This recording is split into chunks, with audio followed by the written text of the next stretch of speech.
military aid for Ukraine was the subject of today's high-stakes meeting between President Biden and congressional leaders.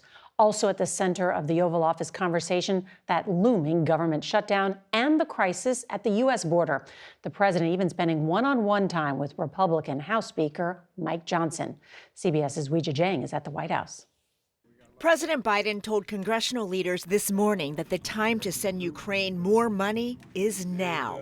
I think the consequences of inaction every day in Ukraine are dire. House Speaker Mike Johnson, who has refused to allow a vote on new funding for Ukraine, was pressed by everyone in the room, including his Republican colleague, Senate Minority Leader Mitch McConnell.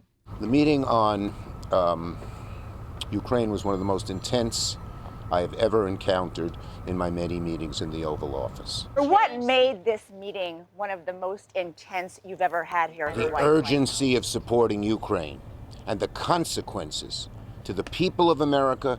But Speaker Johnson came out of the meeting undeterred, insisting on action to address the southern border first. We must take care of America's needs first.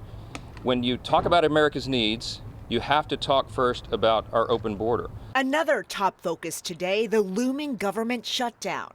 Several federal agencies run out of money in 3 days, and all of them could close 1 week from Friday. Hard-right Republicans, who have brought the government to the brink of a shutdown 3 times in 6 months, are now pressuring Johnson to include a list of demands that could kill a funding deal, like cutting funding for background checks to buy guns, cutting incentives for buying electric vehicles, and defunding Planned Parenthood. Families are living paycheck to paycheck. Bessa Pinchatti runs a support group for military families that rely on the federal nutrition program, WIC, which would not be available if the government closes. That's a huge problem. That's the safety net that so many families rely on. President Biden and House Speaker Johnson also spoke privately in their first one-on-one meeting ever. Tonight, both say they're optimistic that Congress can strike a deal, but time is running out. The House does not return to Washington until tomorrow evening, just 2 days before that partial shutdown kicks in.